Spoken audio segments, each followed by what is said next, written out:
Lakwatsero! So, dito tayo ngayon sa Helsinki, sa Finland. At makakasama natin sa Lakwatsa ay si Boss Ray. Ayan. So, tara!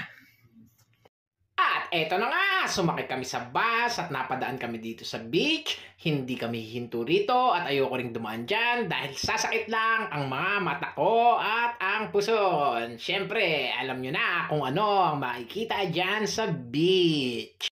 Kaya hindi ako pumara. Ayan mga kalakwatsero. So kami ngayon ay nandito na sa city center. Ayan, video para hindi maligaw. Ayan, ang gusto ko lang naman makita nyo rin ang mga nakikita ko. At eto na nga, kaway-kaway, Boss Ray. At syempre, una sa lahat, bibilhin ko ang aking koleksyon.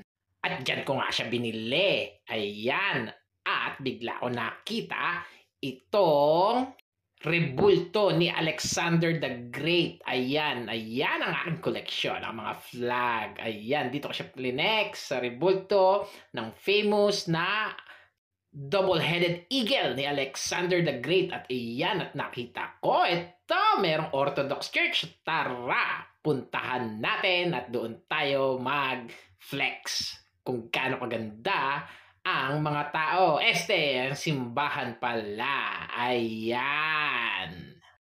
Mga kalakwatsero, at alam mo nyo ba, may nakita akong marami pang lakwatsero. At eto sila! Lakwatsero! Live tayo dito sa Finland. Mga kalakwatsero! Like and subscribe! Like and subscribe, guys! Go! Hello! Shout out po sa mga lakwatsero dyan, followers. Follow niyo po siya.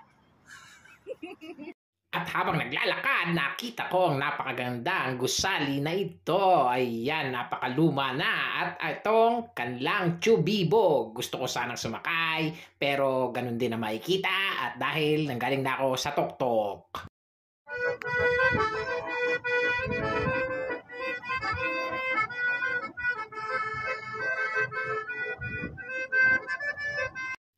Eto na nga, bumaba na ako at pumunta ulit dito sa kanilang souvenirs sa may Tianggian at nakita ko itong magandang plaza. Kaya naglakad-lakad muna ako at naalala ko na naman ang aking misis dahil sa mga halaman at bulaklak. Nako, pagkasama ko to malamang putol uli yan at meron na naman kami niyan. Ayan, shout out sa iyo mahal, Norby. At eto na nga, bumalik na ako sa barko. Ayan, para makapagpahinga na uli. At dito, napakahaba ng pila. At nakita ko itong si Bushan na nagbabunkering. Oh, good na.